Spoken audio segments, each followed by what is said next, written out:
Hey gang, this is Masad Ayub from the Pro Arms Podcast. I'm here to remind you that our podcast is a member of the Self-Defense Radio Network, and I'm going to suggest you do what we do and check out the other podcasts at selfdefenseradio.net. Treat every firearm as if it's loaded. Never point a firearm at anything you're not willing to kill or destroy. Keep your finger off the trigger until you are on target and ready to fire. Always be sure of your target and what lies beyond it. Hey, and welcome to the Polite Society Podcast, powered by the Firearms Policy Coalition. We're recording this one on Wednesday, July the 1st, 2020. I'm Paul Lathrop. I'm Dana Lufer, and on tonight's show we'll talk with Brian Hill from the Complete Combatant on image-based decision drills. I'm John Richardson, and we'll talk about Lauren Boebert, owner of Shooter's Grill, winning her primary in Colorado. I'm Tracy Thronberg, and we'll hear a story about a woman who practiced pants on, gun on, and saved the day. So climb aboard. Strap in. And hang on.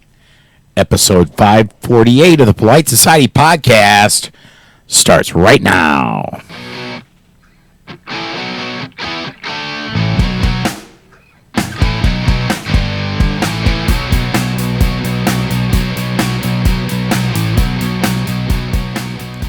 Hey, and we're back. It's Wednesday, not even quite a week since we recorded last.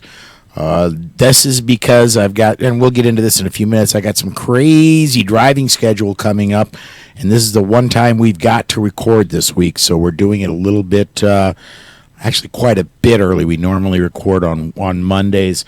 So let's get started with the personal news segment. John, what's been up with you since the few days we've been off the air? Well, I really have done nothing much since we recorded just a few days ago. Work and a few blog posts is about it. I do want to wish any Canadian listeners out there a happy Canada Day. And I'm sorry you have Justin Trudeau as your Prime Minister. But that's another story. Tracy, how are things down in Asheville South?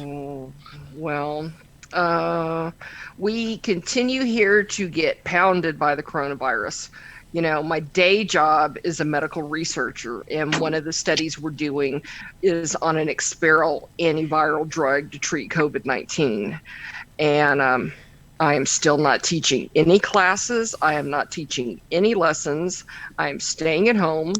I did get registered for the annual firearms, the annual Rangemaster instructor reunion, which will be held at the incredibly awesome Boondocks Firearms Training Academy in Raymond, Mississippi this November. Hopefully, I will see Brian Hill, my good friend and fellow Rangemaster certified master instructor there. Oh, hi, Brian. How are you? Look at that. Popped up on my computer screen. So, Dana, what's going on in your world? Not a whole lot either. Spent the first 2 days at the office this week. Not really a fan of it. You have to sanitize everything you touch and wear face masks all around and such. But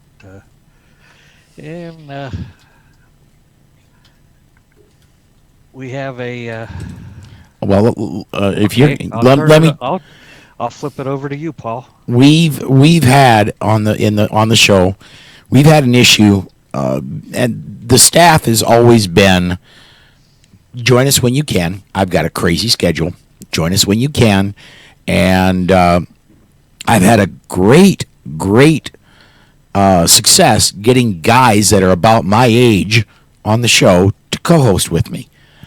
Tracy's really good about joining us as often as she can with COVID. I hate it for the country that COVID is going on, but I love it for our show because Tracy's here a lot more. Amanda has got a million things going on. She joins us when she can, but every once in a while it comes where it's just us old white guys that are on the show.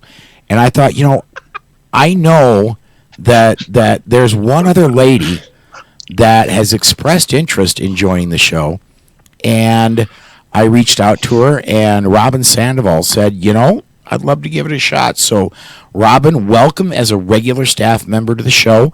And at this point of the show, normally we talk about what we've done since the last time we talked to everybody on the air, but you were a guest a long time ago. This is your first shot as staff. Tell everybody a little bit about you and what you've been up to recently. Well, hi, everybody. Thanks for having me. And I hope you can hear me okay. I borrowed some headsets from my daughter, so hopefully it's working fine. I have to steal technology from the kiddos. So I've had a really crazy, while COVID is here and it's real and I'm trying to social distance, it's really been impossible. I just spent the past week at SIG Academy in New Hampshire doing an instructor training class there. And, I've had so many private lessons, either virtually or in person. So many new gun owners are interested in learning, and so it's been a really exciting time. Very cool. And SIG Academy, that's no joke. That's real training up there. Yeah, it was a lot of fun. We had 90-degree weather in New Hampshire. I was, as a Texan, I was surprised to experience 90 degrees in New Hampshire. And then the next day it had torrential downpours. So we had the full spectrum of experience, but it was a really great experience up there. Very cool. Very cool. All right, that brings us up to me and Susan. Susan, again, she works early in the morning, so she's actually off to bed already. I am my week since we recorded last. I took off and went run a load down to Kentucky and came back. Got awesome news. Gun Rights Policy Conference and AmCon are guaranteed to happen one of two ways, either in person or digital. But we've secured sponsorship so that no matter what happens, even if the whole country goes on lockdown, both those events are now guaranteed to happen in one form or another. And I'll probably get into that more at another point, but that is just the highlight of my week is the sponsorships all lined up and the money is there that we can afford to do what needs to be done if we cannot meet in person. And I can already hear Amanda in my ear screaming, "Don't say that!" But I'm really hoping come the second week, the 18th through 21st of September, we're all down in Orlando. We're all doing it in person. And great stuff coming up if that does happen in person. But we've also got everything lined up so it can happen digitally if we cannot meet in person. So what we're going to do now, we need to talk a little bit about training. That's up in show notes. And our interview subject here in just a minute, Brian Hill knows about one of these trainings because I'm going to be doing it with you when we are just before Gun Rights Policy Conference. We've got a Wednesday class scheduled with you. Could you tell everybody just a little bit about what to expect for that one-day pistol class? Hey, guys. Good to see y'all. Can everybody hear me? Oh, yeah. Absolutely. Yeah, good. I've had trouble before with that. So we're just going to be doing our basic pistol class, which is an introductory to pistol essentials and the things that we feel are really important for teaching and hitting the main categories of the psychological training, the technical training, and also the physiological training that goes along with being a good shooter and making good decisions under stress. So it's going to be a lot of fun. I know you're going to be sitting on a motorcycle for a while at some point, right? Yeah, I'm going to be the day before. I've got a ride from Sioux Falls, South Dakota down to your place, 1,157 miles. So I may be looking like a cowboy that just got off a horse, but I'll be there. That is an iron saddle ride right there, my friend. Yeah, absolutely. Does anybody else have any training they want to bring up before we shuffle off to break? I'm not hearing anybody. So we're going to go ahead, and before we do head to break, we're going to mention the Self-Defense Radio Network. Of course, that's at sdrn.us. Our tagline is all your pro-freedom podcasts in one place. If you look, for those of you watching on Facebook right now, you can see Self-Defense Gun Stories, Geeks, Gadgets, and Guns, Eye on Target Radio, Firearms Chat. Of course, we're there. A lot of other shows are there, and we do absolutely encourage you to go to sdrn.us. You can subscribe or if you want to just try a show out, you can listen right off the website. We are going to step aside to break. We're going to hear from ACLDN. When we come back, we're going to be talking with Brian about something new, something very well reviewed, and I'm curious about, and that's image-based decision drills. We'll get to that right after this. This portion of the Polite Society podcast is brought to you by the Armed Citizens Legal Defense Network. If you carry a defensive handgun, you need protection from the aftermath of prosecution. Even if you do everything right, you can be the victim of an overzealous prosecutor or even be falsely accused. That is where the ACLDN comes in. They provide immediate assistance when you need it most. If you find yourself under arrest, they immediately pay bail money and the retainer for your attorney. Additional funds are available for trial and civil proceedings. Beyond the money, they have far and away the best team in the industry, providing you invaluable information and training DVDs that are included with your membership, and who stand ready to work with your lawyer on your defense. People like Masad Ayub, John Farnham, James Fleming, Tom Givens, Emmanuel Capelson, Dennis Tueller, and led by Network President Marty Hayes. Initial membership is only $135 for your first year, and you get 8 incredible training DVDs and other educational material when you join. If you don't have tens of thousands of dollars to defend yourself at your disposal right now, you need to be a member of the ACLDN. Go to armedcitizensnetwork.org and become a member today. And please mention that you heard about them on the Polite Society podcast. Hey, and welcome back to the Polite Society podcast, powered by the Firearms Policy Coalition. This is our interview segment, and before we get into that, I want to remind everybody that's watching on Facebook, if you have a question for Brian about our topic, you can just enter the question as a comment on the video, and we'll bring it up on the air. We'll ask Brian about it live. That goes throughout the entire show. You can talk about anything you want. If it's current to what we're talking about at the time, I'll bring it up on the air. So our guest tonight is Brian Hill of the Complete Combatant. Brian, I started hearing a few months ago about image-based decision drills, and I was somewhat paying attention, and then I seen a review from Greg Elfritz that that was a glowing review about this system. Can you tell us a little bit about image-based decision drills and what it is? Sure. This is kind of a love child between my wife and myself. My force readiness class was always a cyclic training event where we started from the first signs of danger all the way through. And a lot of people have a hard time reading the written word and developing information from it. And I hope I don't embarrass my wife, but she's dyslexic, so reading's always been tough for her. But pictures work extraordinarily well. So she came up with the idea that we could use pictures and make a home-based kit. And the kit would include pictures of potential danger. It would include flashlight. It would include palm pepper spray that is inert that you could practice with. We would have pasters for shooting a target, and then we'd have tourniquet drills in there. And what you could practice is the idea of what do I do when I recognize or see danger, and how can I cycle through the process of that? Since my background is primarily in coaching, not just instructional, but actual coaching fight athletes, Joan Vickers has done a lot of work on the quiet eye and perception, cognition, and decisional skills, and we use a lot of that in our teaching because there's three areas we've got to train somebody in to make good decisions. One is their psychological decision making. The other is biomechanical or technical skills, where most instructors spend most of their time, and the other is the physiological skills. And what we're looking for was something that you could practice at home with, and it would allow you to look at something and then make decisions and then practice those technical skills at the same time. So you get all three parts of the training environment. And it's very useful. It's very quick. It's very easy. And a lot of people are using it not only with themselves, but with their children.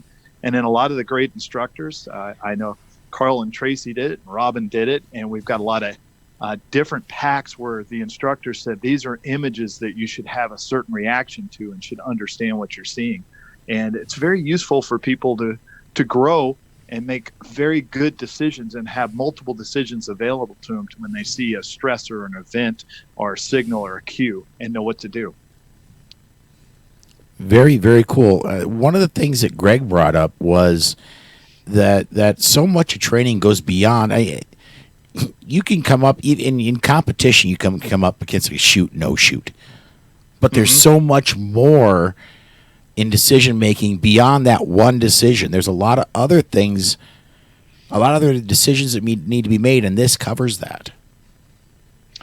You know, if we look at an event, we're talking about from the moment somebody chooses you until the actual attack and it's over, it's probably a 7 to 10 second window. Mm-hmm. And it's very important that you understand quickly that you're being chosen or you're being selected. There's several things you can do in the first seconds to make yourself be deselected, but you also have to recognize the cues that are being pushed towards you and what is the right selection of tools. You know, a lot of us love to shoot, or we love martial arts, but that's not always the right answer. And it's something that, you know, I was in law enforcement for a while. You get to ride around with somebody and they point out everything you should watch in the neighborhood. You need to watch that guy's hands. You need to watch that house. You need to watch that group, see how they talk among each other. And you start recognizing these cues. And the problem for the average citizen, the armed citizen, is it's very hard to recognize what's important information. And we have to train our eye to go to the area that's going to give us the most information. Usually that's the hands or the pre-assault cues.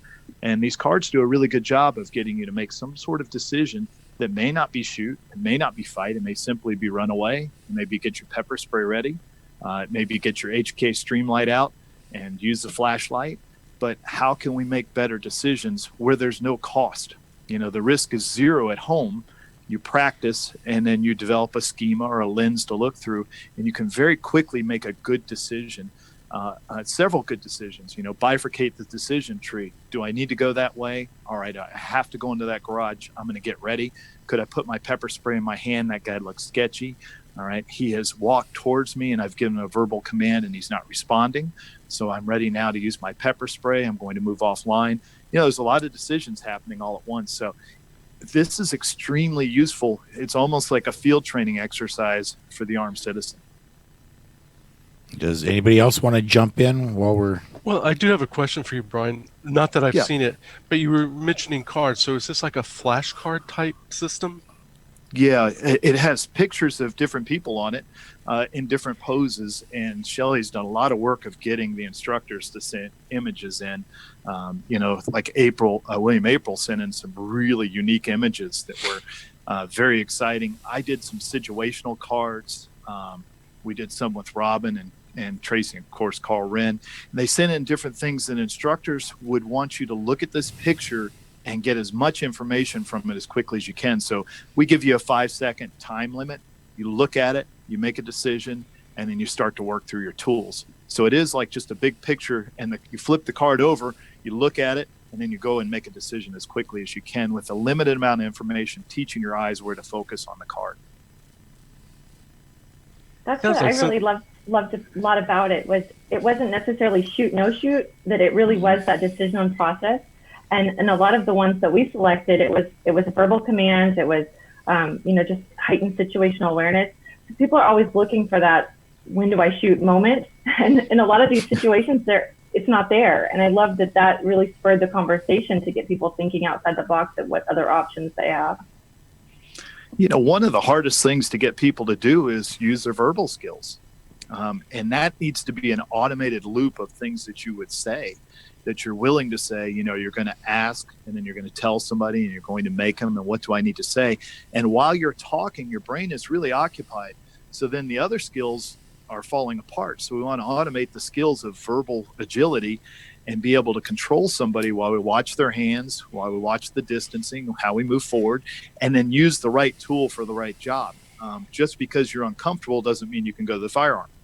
You know, you have to be able to express why, and it's got to be a must position when it is an actual shoot.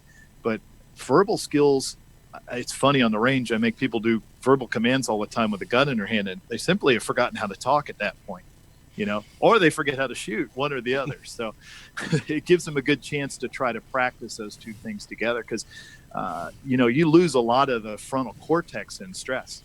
So that really important, intelligent part of your brain kind of flies away, and you go back to files that you've already established. And I think the verbal agility files are so important. And I think equally, if not more important for women, because you have to create a little bit bigger distance sometimes earlier. And it's hard to say no sometimes. It's hard to stop. And it's Women important. don't want to come across as Right. hurting somebody's feelings, or oh my, I don't want to overstep my bounds, Yeah. or am I overreacting? And lady, you have just been selected to be a victim. You're not overreacting. Use your voice. Yeah. It's a very good point, Tracy. And it's all of us are taught to be courteous. So really saying no for a lot of people is a very difficult thing. I lived in the deep South. It's a very courteous culture a lot of times, and to say no is very difficult. Some of us can say no easier than others, but even some people that say no, it becomes a negotiation. It's almost a question of no. And it has to be practiced. This is one skill. And if somebody is discounting your no, they are trying to control you. That's important to know. If you tell somebody, hey, listen, I feel uncomfortable, I need you to back up and get away from me, and they don't, you now have more information than you had before, because they are trying to control you at that point. When we were at Master, and you and I took Master Instructor at different times, but I took the last class at the end of May, and everybody's got to teach a drill to the rest of the class. And there was a gentleman who I had taken level 1 instructor with, who was at my master class, and he lives in the Chicagoland area. And the beauty of his drill, Mr. Givens said, it's got to be X, Y, Z and this number of rounds, and you can't do this and that. And the guy came out, and when it was his time to teach a drill, it was a use your voice, don't shoot drill that he taught. And it stuck in my mind, and it just, reinforced everybody is, when can I shoot? When can I shoot? And most times it's not a shoot situation. You've got other things, other tools that need to be employed. And sometimes it's a not even get involved situation. And I love how some of the cards address that too, that you don't have to be involved. You don't know these people. You've got distance. There's such great things to think through. I am not the police.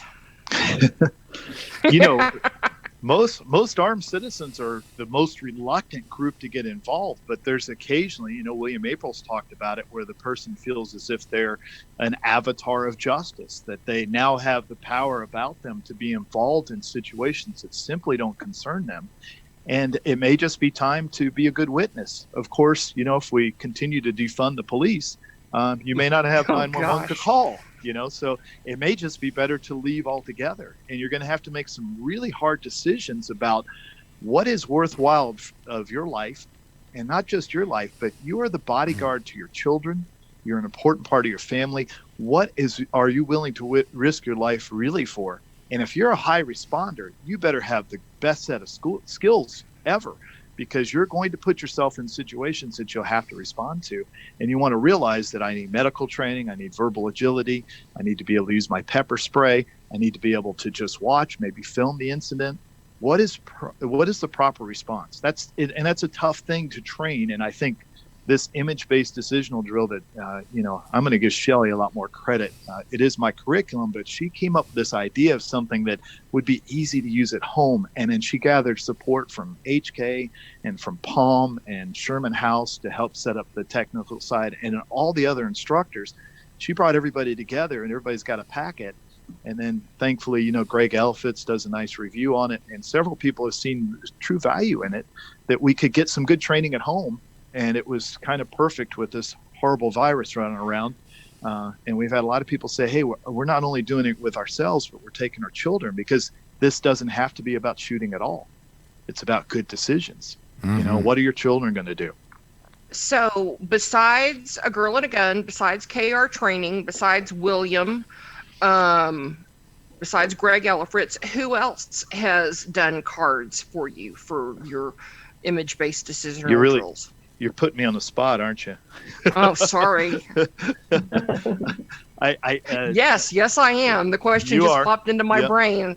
Yeah, there are some podcasts where I don't say 3 words, and then there are people, my friend's on this week. I've got all of these questions. So I know Claude Warner's working on a set of cards. I know we're getting Lee Weems involved with a set of cards. Of course, I know I know Carl Wren and you guys did your own pictures, which is really cool.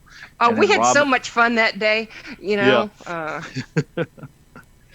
It looked like it too. You know, it was great to have the pictures. And she's reached out to a lot of people. And of course, you know how hard it is to get people to do something kind of new. But some of the pictures that have come back to us have been Scott Jelinski set in a set of cards, and you start to get a view into the mind of the instructor of what he feels is interesting and what you need to be looking at. So they're, you know, everyone's very different. And they're very interesting and hard to relate to sometimes, and you have to make a really quick decision. Well, we're coming up on the end of the segment. Can I have you hang out with us for one more segment, Brian, please? Absolutely. It'd be a pleasure. All right. Good, because I still have lots more questions. Oh, so do I. Absolutely. It's just good to see you guys. So we're going to step aside a break. We're going to hear from the Complete Combatant. We'll be right back right after this. This portion of the Polite Society podcast is brought to you by the Complete Combatant. The Complete Combatant is designed for a broad base of citizens that range from students that don't own a gun on up to advanced students that train often. The Complete Combatant offers several different courses that build upon each other, from avoidance, using verbal commands, and preparing for contact, lethal versus non-lethal decisions, your 911 call, interacting with the police, to even dealing with the legal system in the aftermath. The Complete Combatant courses are a layered approach for all levels of experience that will walk you through all the many stages of decisions while developing a game plan tailored to your skills and your everyday carry.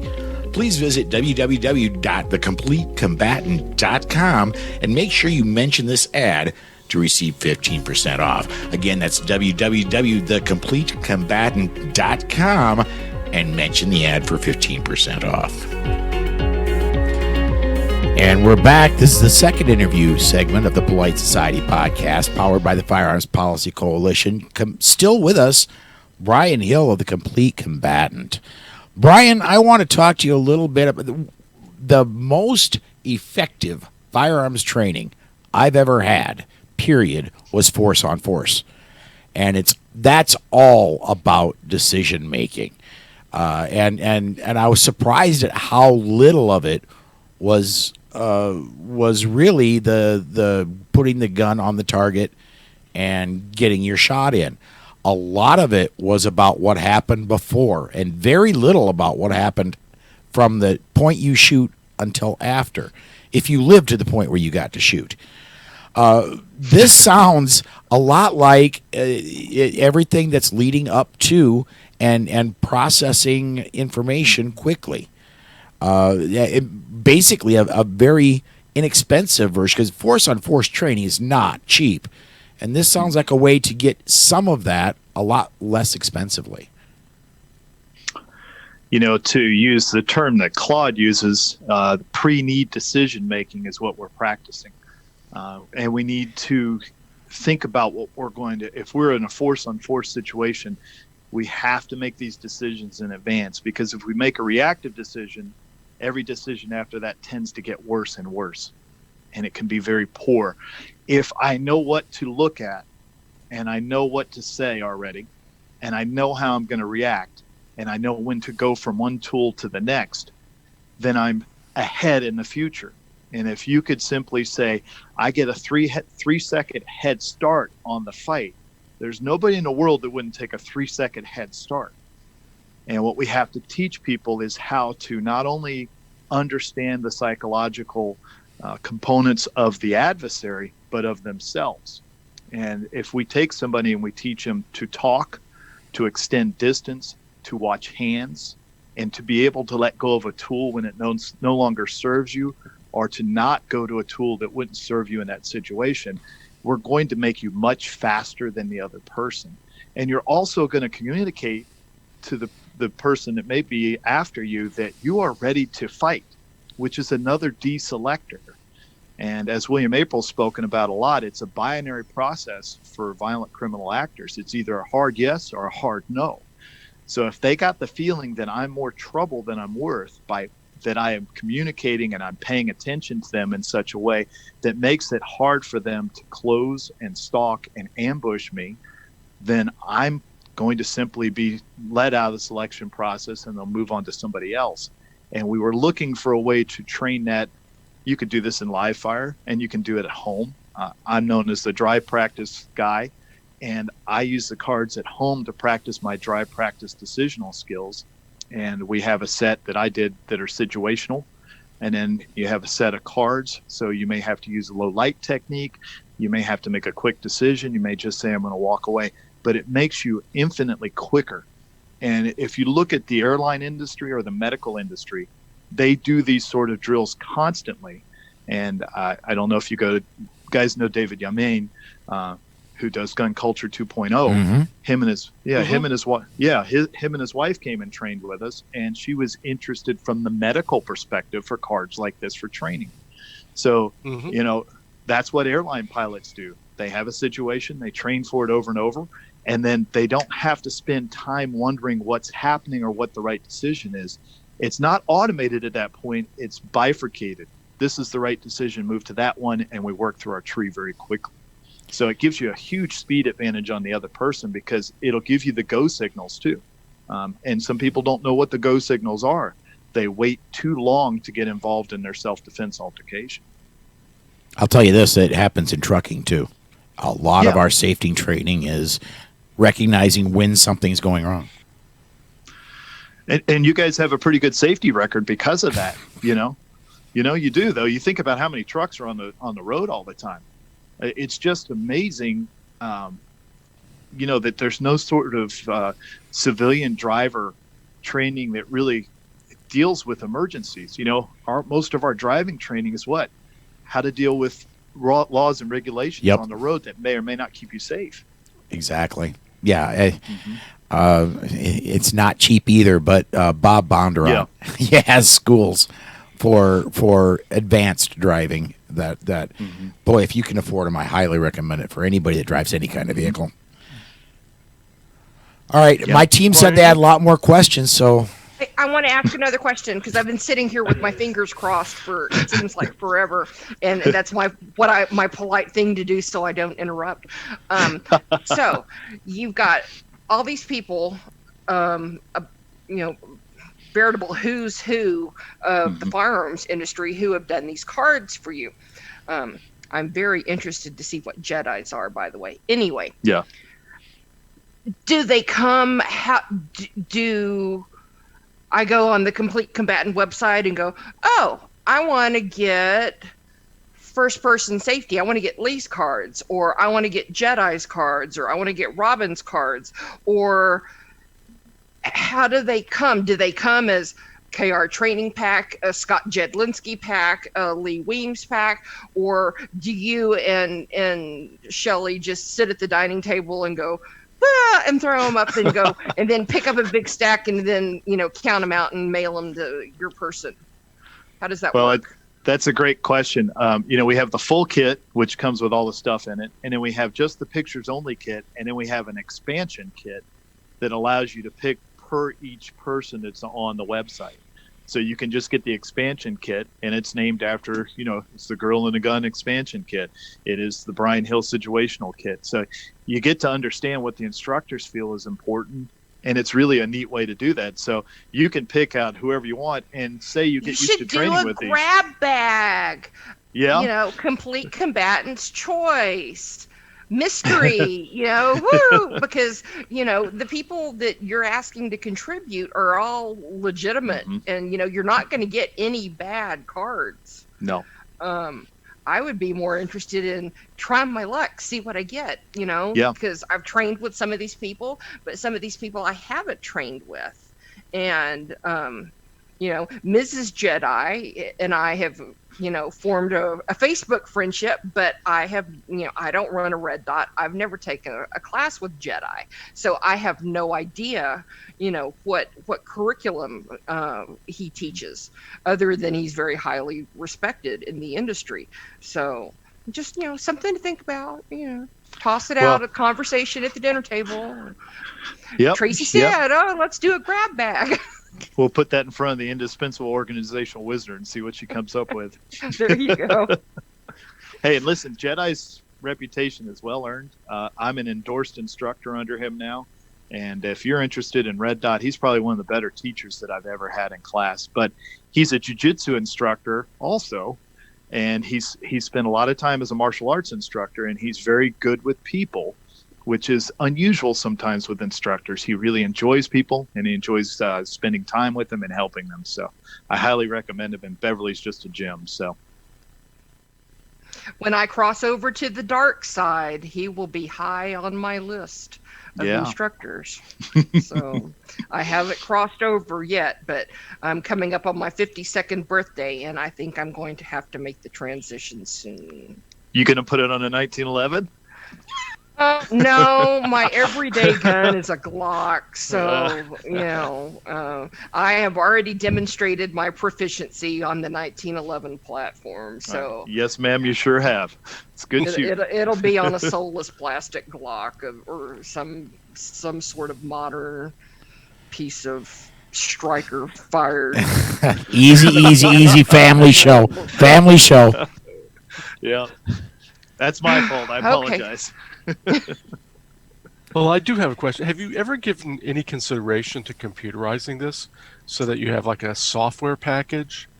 Yeah, we're working on that now. Funny you should ask. So a friend of ours in the industry has started the process of that. I know Shelley and her are deeply into that. So there will be something in that area. I think it's a fantastic idea, and it'll allow us a little bit more flexibility, and maybe what we can do in a variety pack like Tracy's talking about, and add a little bit more training. We also did a multitude of videos to understand how to use each of the technical skills that we're doing on our own website. So you can see pepper spray, you can see shooting skills, failure to neutralize, you can see tourniquet use. So we're going to work on that. I think that's really the way to go with this in the future. And this is, something you can take to the range too. So hopefully we'll have an analog that'll work on the range well. Very cool. All right, we're still got a few more minutes. What else has my staff got? Wow. Okay. We have got a couple comments on social media. George asks, "Are you going to talk about the McKloskys?" And yes, I believe that is going to happen, but I think that is probably going to be something that is better discussed in the news segment, unless, Brian, you have an itch to talk about that situation in St. Louis. The husband and wife. Yes. Yeah. Okay. Well, I'm not going to talk about the actual situation, but let's talk about defending your home.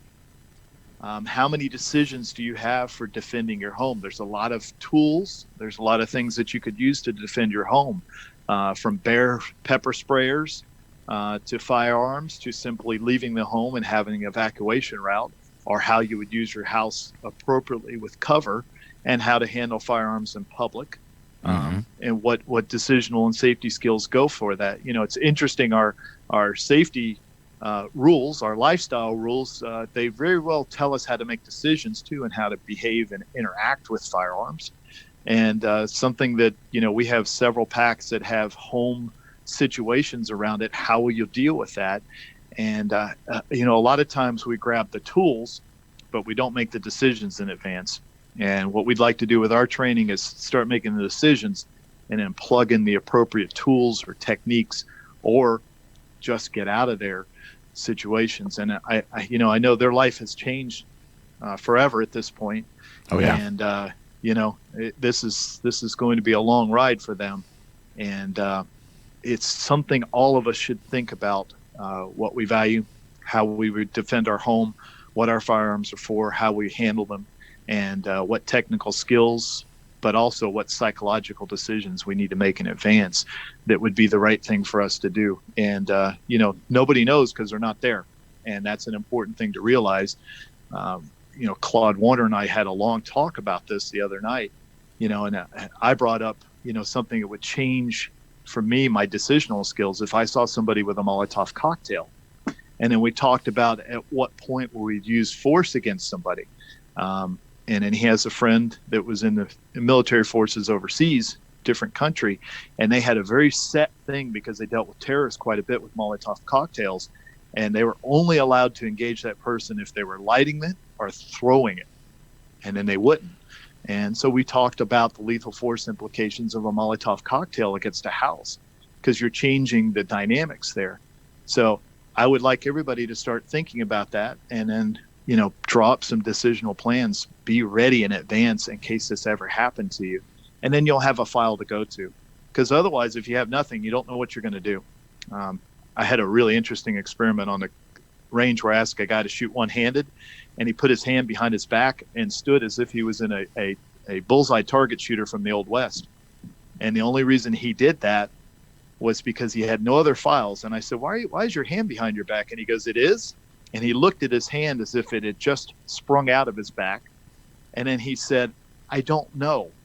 And later he came up to me and he goes, you know, I was watching a movie the other night and there was a guy shooting like this in a movie. So his brain went for information, and the only thing it had was a movie. And we know movies aren't real life, you know, so that was the information he came up with, and we supplied him with a better place to put that hand and a better way to shoot for him. But these are things we need to think about in advance. Matthew on social media, and we're coming up on the end of the segment, but I want to get this one in. Matthew on social media has a great question. He says, since decision-based actions are processor-driven, can you talk about the importance of health and wellness, or even just a good night's sleep, and how we can make these decisions if they happen in real life? You know, I train a lot of athletes, and they always come to me and they say, what's the best supplement? And I really, really break their hearts every time. I was like, get a good night's sleep. Your body is supercharged by having proper sleep. Everything from your endocrine system to your decisional skills is enhanced by sleeping properly. Being as healthy as you can, getting in good shape, eating a good diet, all that stuff really plays into making good decisional drills. And then walking through, so, you know, we have the three areas that we're talking about: psychologically, physiologically, and then biomechanically, where we spend too much time sometimes. How do we do a thing? But how does it affect us psychologically? Are we well rested? Are we tired and full of stimulants like caffeine? You know, have we been stressed? Just like I went through, I was very sick for a month. Mm-hmm. That changes my plans tremendously, because I went from, you know, several times black belt to really a feeble person at that point. There was very little I could do. So I have to change my decisions, and I have to slide the scale towards I'm now diminished. And what will I do in this situation? So I think all that plays a big role into it. And we always want to be at our top of our game, but we may not be. So we have to think about, how would I handle something if I'm sick or I'm tired? And maybe we need to put in some stops for us too, when we know we're too tired or too emotionally upset to make a good decision. Amen.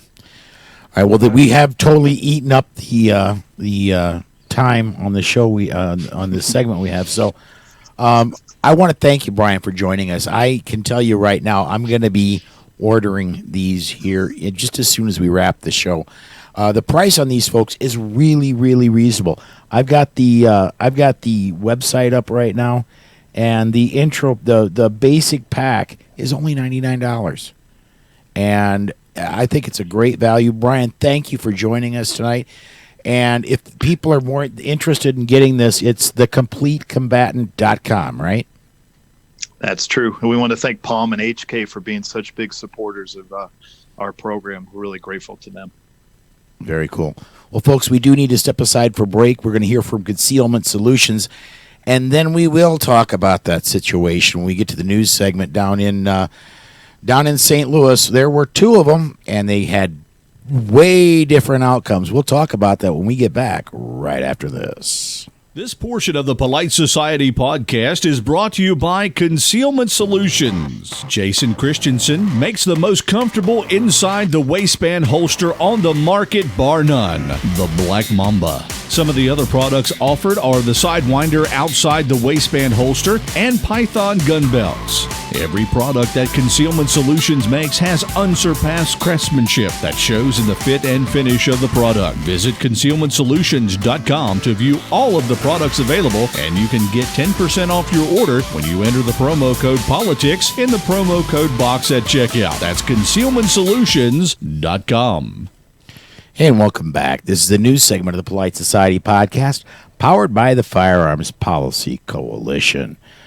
Well, there's a lot of news to cover, but the gorilla in the room, and we've already got social media comments about it, is the situation in St. Louis. And I want to bring this up by prefacing there were two situations in St. Louis this past week. The one everybody is not talking about is there's a statue of St. Louis in St. Louis. And a Catholic church was gathered there, the Black Lives Matter, or some group, I cannot specify which group right now, I don't have information in front of me, was threatening to tear down the statue. And there was a group of Catholics there praying, and things went badly. There was a elderly gentleman who was beaten pretty badly, and the whole situation got very ugly. And another situation where there was a group of, I'm going to call them rioters. They're not protesters. A group of rioters were headed to the mayor of St. Louis's house, and along the way there was a house that belonged to a pair of attorneys, and they broke down a gate, and everything I've read has estimates between 100 and 500 people came onto the property that was clearly marked, no trespassing, private property, broke down the gate to get into this property, and then were met by the McKloskys. One of them was carrying an AR. One of them had I don't recognize the pistol from the pictures, but it wasn't looked like a PPK to me. Yeah, it wasn't a highly recognizable gun, but it certainly wasn't a high capacity, what I would consider even a normal capacity handgun. But they came out and they brandished the firearms, and no damage was done to the property, and nobody got shot. Right. I'm gonna, from my perspective, the two are related because in one of them there was apparently poorly trained people because their gun handling skills were lacking in the pictures I've seen. But there were people with firearms, and the situation, while they were greatly outnumbered, was able to be dispersed. The other one sent an elderly man to the hospital, where I believe he still is. I mean, I'm going to open this up to my staff. My personal opinion, should they have brought the guns out? You betcha. The disparity of force right off the bat, even if there was just 50-2, the disparity of force, in my mind, allowed the guns to come out. It was all whether they waited for them to break into the house or whether they met them in the yard. That was the only thing that their decision, were they going to meet the threat directly or were they going to wait until the threat broke into the house? And in my opinion only, by going out and meeting them outside, they saved lives. Because when that house got and broke into, deadly force was not only authorized, it was probably had to have been used. What do you guys think? Well, I know St. Louis pretty well. There are a number of neighborhoods in St. Louis where the streets and sidewalks themselves are actually private property. They are not public thoroughfares. In Portland Place, where this was, which is in the central West End, which is a very nice area, met that criteria. there's been a lot of criticism of the McKloskys. There's been a lot of misinformation about the McKloskys. Oh, they're big Democratic contributors. Actually, they're not. So they deserved what they got. Yes, they may have actually done some stuff in the past where they made comments supporting Black Lives Matter. Irrelevant. Mike, I have a couple of questions about it. Well, number one, their gun handling was obviously they needed training, but it's good that they had guns. They had This a firearm. portion of the Polite Society podcast. Sorry, we're good. Go ahead. I mean, they did have firearms. As bad, I'm not sure any of us could have done much better in that situation. I mean, it was a I think terrifying. I could have done better. Well, you could have, but your average person, I don't think they could have. The average person who has not had training? Right. Right. I would argue that you're more safe in your house where you have concealment, where you have cover, where you aren't out in the open. So there's nothing to say that they were going to break into anybody's house. There's nothing to say that they weren't going to break into somebody's house. Well, but they did call the police before they went outside. Yes, and they did break in they broke down a gate to get in on the property. There was already a break in there. Would they have stopped and not gone in the house? Maybe, maybe not. But there was already forcible entry. They broke down a gate. Well, the other question I have is, where were the police? I mean, you have the mayor, who is the person they were actually after. Lyda Krewson, who's a very anti-gun politician, and she had publicized the names and addresses of people who had called for defunding the police department, which is why they were marching on her house. One would have thought that the St. Louis City Police Department might have been around to keep people from marching on the mayor's house. There's never been any comment about police in the neighborhood or not. Do we want to go on this one, or do we want to move on to some other stories? We can move on. Yeah, I don't hear a whole lot more commentary. Looks like from the news snippets we've got in show notes, I love this one. Lauren Boebert unseated the Republican Representative Scott Tipton in a Colorado primary. Lauren is the at least co-owner, I think her and her husband own it, of the Shooter's Grill, a famous, in the gun world, famous restaurant in Rifle, Colorado. I have eaten there several times when I've been on my travels through Colorado with Susan.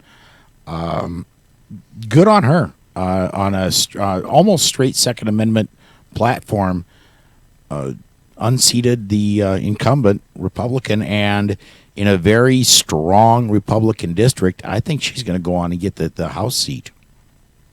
Yeah, she not only beat a 5-term incumbent, she did it at about a 55 to 45% margin. Mm-hmm. And did he have Trump's endorsement? He did. Yes, he the did. day before. Wow. Too little, too late, I guess.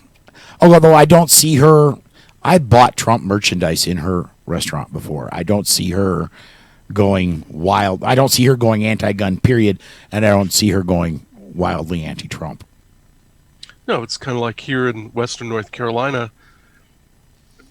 If Madison Cawthorn is elected here, he will be the youngest congressman. He won't turn 25 until sometime just before November. Pro-gun. The opposition had Trump's endorsement, but there were a lot of people who didn't like her. So, and he already said he was pro-Trump. So,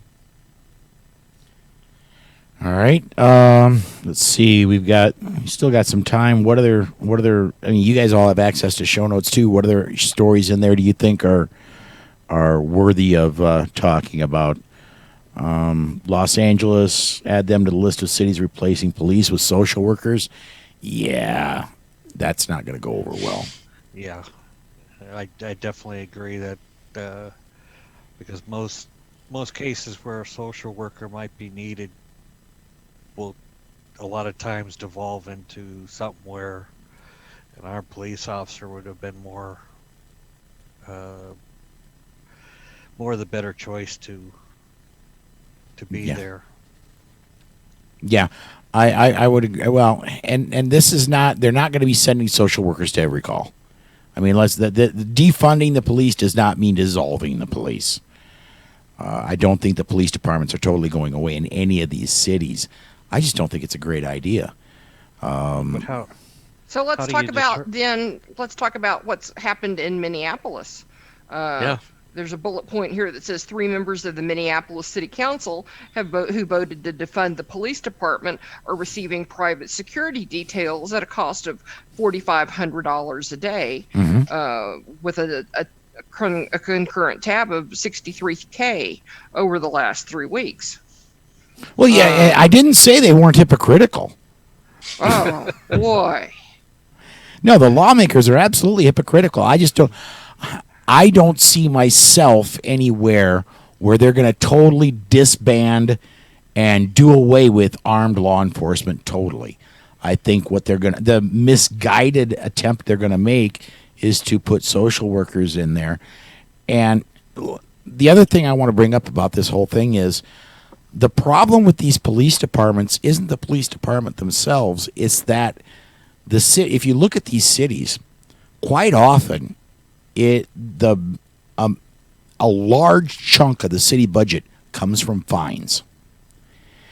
And the people that get these fines are people that are driving, let's say, lower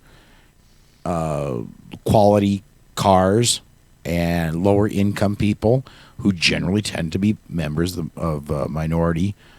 And that's where the racism allegations come in. You're picking on black people. Well, we've got to meet this quota of tickets we hand out. And guess what? Not too many people in the brand new $60,000 Cadillacs are breaking a whole lot of traffic laws, and not a lot of them have taillights that gone out or have, these type of issues. Well, I mean, that brings up a good point. If you defund the police will have to find other ways to get funding, and you will have more tickets given out. Yeah. More people arrested for jaywalking. You littered. Well, that's $500. And then in Minneapolis, the city charter itself says that you will have a police department, and it even says how many police officers you must have. Is it written as X number per 10,000 or 100,000 or something that way? Yep. Exactly. It's in the city charter, and the only way to change that is you must have a unanimous vote, including the mayor, for doing away with for changing the city charter. They're missing one member right now, and so there's question: does it have to be 13-0 or 12-0? So. And what I was reading is, I think, really scary for response times, because what they want to do is reroute all of the incoming 911 calls to social worker, medical, fire before they dispatch the police. So that's how they're kind of circumventing the police in that way, saying, oh, well, the police aren't needed in so many of these calls, but really that's going to delay the help that people need. What could possibly go wrong? I can't see this working as a real solution. As somebody who formerly was an EMT, I let my certification lapse. The very first day of class, when you go to become an EMT, the very first thing they teach you is you do not enter a scene until the scene is safe. And quite often, that requires police to declare the scene safe, even in cases like an auto accident. But certainly in any domestic situation where there's possible domestic violence, EMTs are not allowed to go anywhere near the place until the police have declared the scene safe. If somebody needs help and you're waiting 10 minutes, 11 minutes for the police department, the fire department or the EMTs and the ambulance could be sitting right outside the area waiting to come in. They're not going to move a muscle until they've been told it's safe for them to go. Because it's pounded into our head, we don't need 2 victims. If we've got 1 victim there, we don't need you to be a victim by going into an unsafe area. I can't remember the exact percentage, but I think they said that 20% were high priority calls. Yeah. So that's why they want to reroute them. But if you're one of those 20%, you want a direct line. Well, and those are the most immediate. I mean, those are the, by God, we need help, and we need help in a big way and right now, and you're just going to slow it down.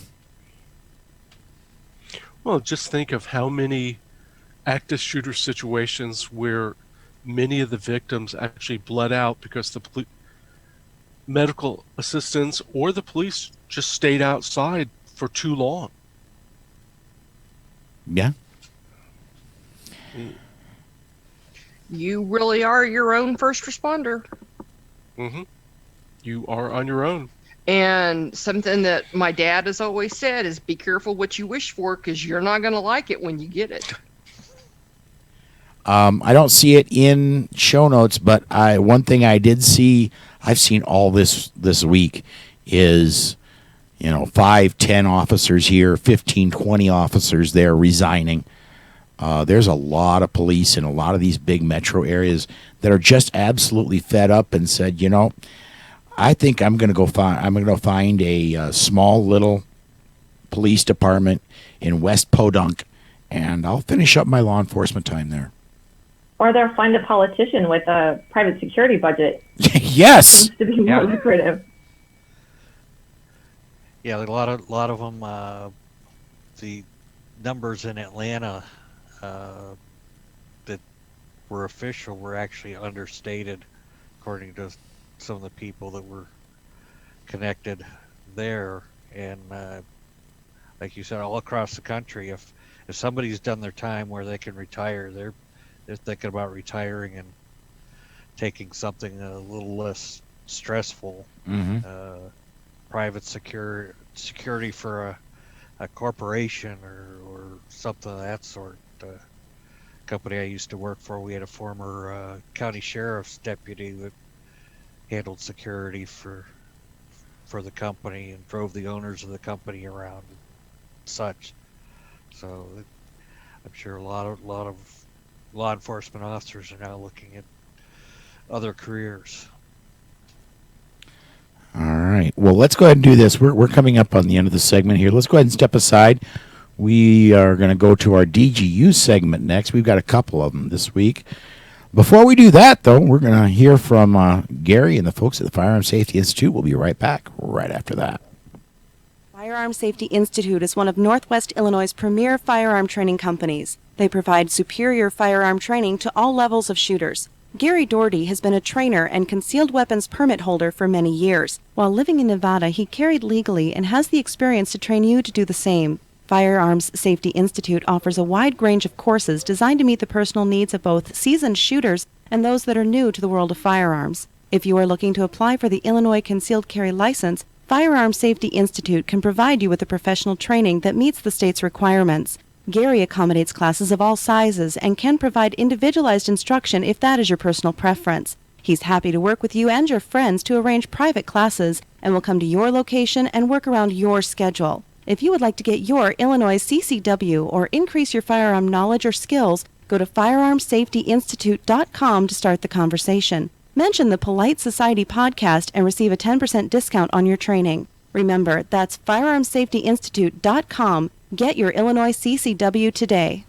And welcome back to the Defensive Gun Use segment of the Polite Society podcast, powered by the Firearms Policy Coalition. Before I get into the disclaimer, Charlie, as we were going to break, posted the social media, are there any updates on the Atlanta Blue Flu? And Charlie, no, I heard about it for the first 2 days of it, and then I didn't hear a lot more other than I've heard. Oh, goodness, I'm trying to remember the exact number. I know more than 24 Atlanta officers resigned. I don't know if they were retirement age or what, and I do not know the total number of the department there, but that doesn't seem like even close to a majority of that big of a PD.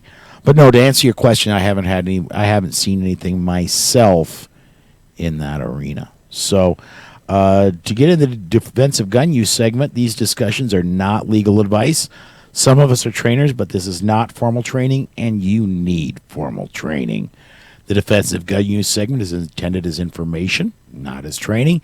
And as always, the opinions of the hosts are only their own opinions and not those of any sponsors or other affiliations.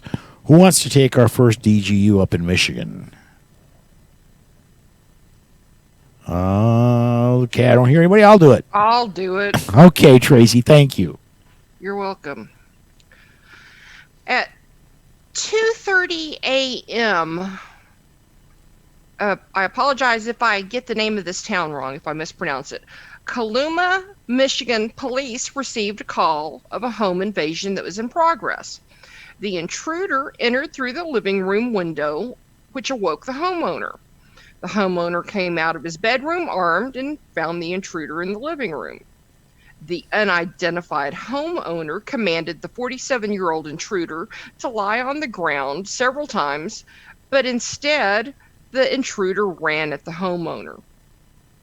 He shot the attacker one time. By the time the police arrived at the residence, they had been advised that the homeowner had shot the intruder. They found the suspect assuming room temperature. One neighbor said most residents in the area have guns for protection. Quote, "They break in here, I'm going to shoot them. I've got a gun sitting here. You've got to protect yourself. You don't want to, but you have to," unquote, said Larry Morin. The investigation is still ongoing and will be sent to the prosecutor's office once completed. The only thing I have on this one is one shot, one hit, stop the threat. That's what you want to see. Nothing really else other than use of verbal commands before he had to go and use the firearm. Anybody else want to comment on this one? I'm getting a lot of crickets tonight. Sums it up. It's pretty cut and dry. Yeah. You know? So you might want to lock the living room window. There was no forced entry. You always wonder how people can prevent these things, maybe. I missed that, yeah. Yeah. And Columa's a bit of a rural area, so... We don't need to lock our doors and windows. Whatever could happen to us. You know what, though, Tracy? That's how I grew up. That's how I grew up. We left the keys in the vehicles. We left the key in the tractor out back. Because what if your neighbor comes over and needs to borrow it? That was the time back then. Ring the doorbell and ask. Yeah. You may not be home. Different day, different time. Yeah. Yeah. Now, again, would I ever follow that now? No, not on your life. But that's how I grew up. We left the keys in all the vehicles because if the neighbor needed them and we weren't home, we wanted them to be able to have access. So, all right, Dana, you got our next one out of Shreveport, man. It was early on a Sunday morning. A Shreveport homeowner and his sister were in the garage working on his Jeep. Two armed men came running up to him shouting, "Where's the money?" I was leaning in my Jeep, and two boys came up behind me. One grabbed me by my arm, the other by my head, and went to walk me into my house, and we ended up getting into a shootout in my garage, he said. His sister was in the passenger seat working on the radio. She saw one of the two holding a gun to the homeowner's head and walking him into the house. This is when she took action. You see, she was a girl, and she had a gun. She fired on the men attacking her brother. As she chased the two out of her house, she shot one of the two, a 21-year-old suspect. She held him at gunpoint until the police arrived. As they attempted to flee the scene, they fired back and hit her brother in the chest. I looked down and I had a bullet in my chest, and I pulled it out myself. I was like, I see it, so I just pulled it out myself, he said. He spent one day in the hospital and was soon back to work along with his sister, who is a healthcare worker. The second suspect was arrested several days later on a tip to police. Second suspect faces attempted second-degree murder and was already wanted on a separate felony charge. The first suspect faces first-degree murder charges. The homeowner said he's glad they had their guns on him, did not panic, and will not be leaving the garage door open anymore. He said they've started carrying their guns more since the pandemic. Okay, I got two things about this one that stand out in my head right off the beginning. And that is, he saw the bullet in his chest and pulled it out. How bad is this guy? Wow. Secondly, what were they firing? A 25 Jennings? I mean, amazingly lucky to get a chest hit that didn't penetrate and to be able to pull it out and just, I'm going to say it, badass for pulling the bullet out.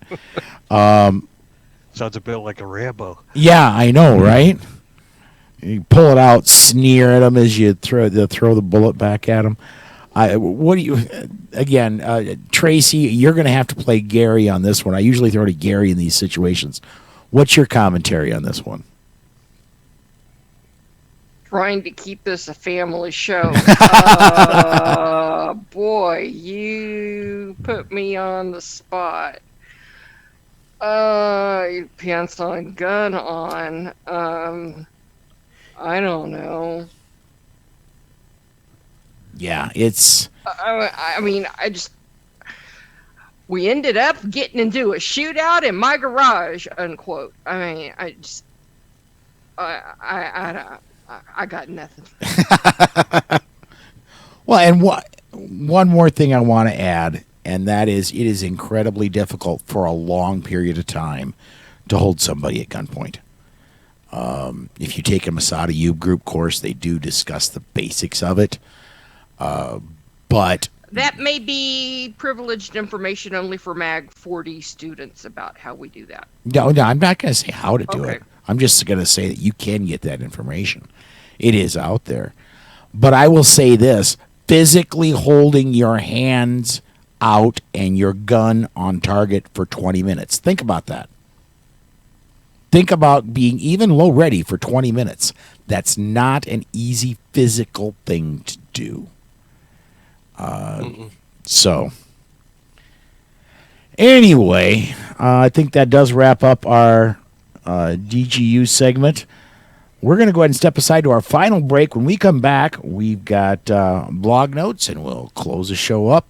We'll get to that right after this from Jews for the Preservation of Firearms Ownership. In 1928, Germany required its citizens to register their firearms, making possible Hitler's 1938 Nazi Weapons Act, disarming all Jews. Now ask yourself, what is the real consequence of registration? All in favor of gun control, raise your right hand.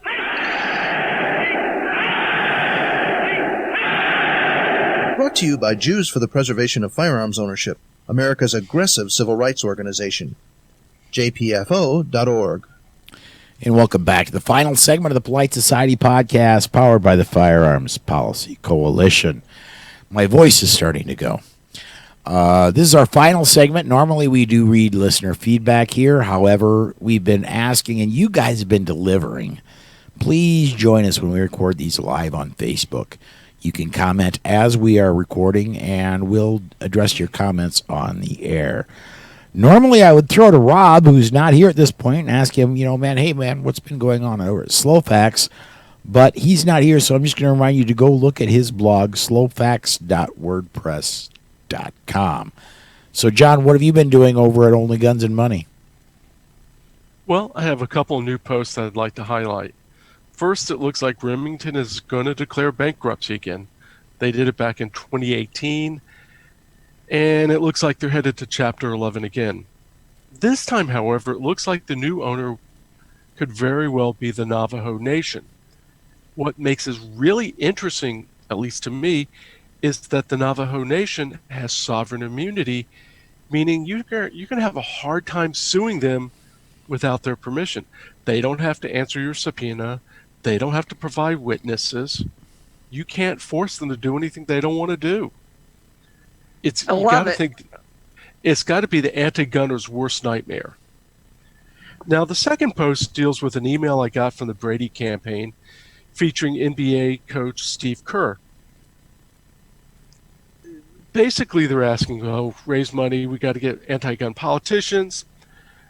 But they're trying to equate the murder of Kerr's father with what happens during a robbery, domestic situation, or home invasion.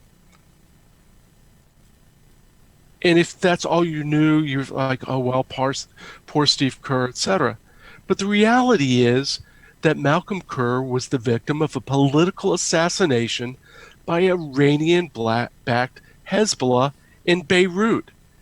Professor Kerr was the president of the American University of Beirut during the Lebanese Civil War, and Hezbollah was targeting any Western institution, and the American University of Beirut was one of them.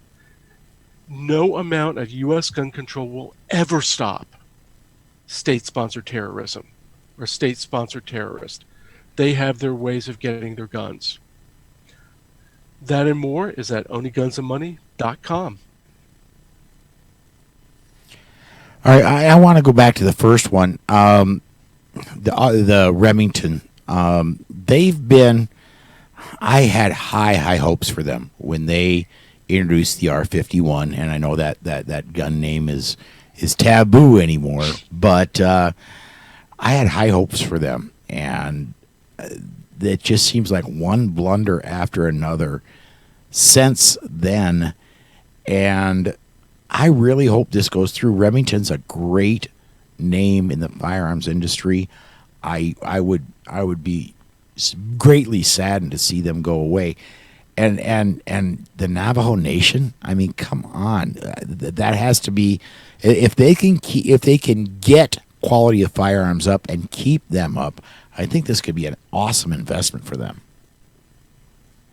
What had happened, I think, with Remington is, from what I understand, that they had either closed down or stopped both Bushmaster and DPMS, so their ARs, right when everybody's now buying ARs, and the pistols they were selling, people want. Well, you had their 1911s, but people didn't want their 1911s. They wanted. They wanted a striker-fired weapon. Yeah. Yeah. They want technology that isn't 109 years old, Tracy. Uh-huh. Well, I thought it would have been family show.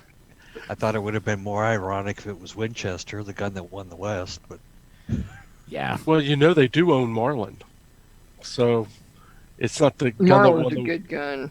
Marlin makes a good gun. And their custom shop is still putting out really top-notch Remingtons. Don't they also own Dakota Arms? I don't know what Dakota Arms is. But really just because I doesn't know that, doesn't mean anything. Very high-end bolt-action rifles for hunting. Beautiful wood, etc., etc. All right.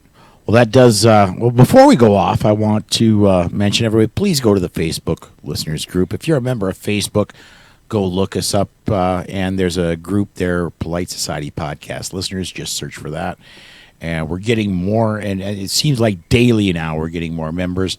Great conversations, great news stories going up in there. So please join us there. That does wrap up another episode of the Polite Society Podcast. I'd like to thank Brian Hill for joining us today. So for Amy, Tracy, Dana, Gary, John, Susan, Amanda, Robin, and Rob. Until the next time. Stay safe. Be aware. And we'll see you down the road.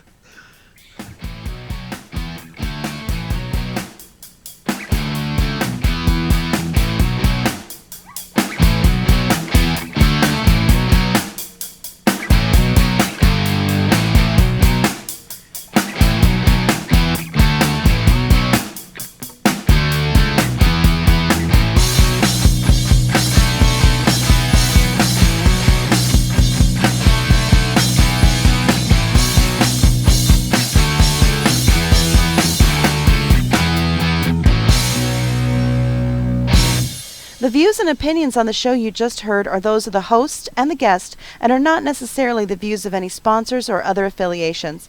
But hey, not everyone is as smart as we are.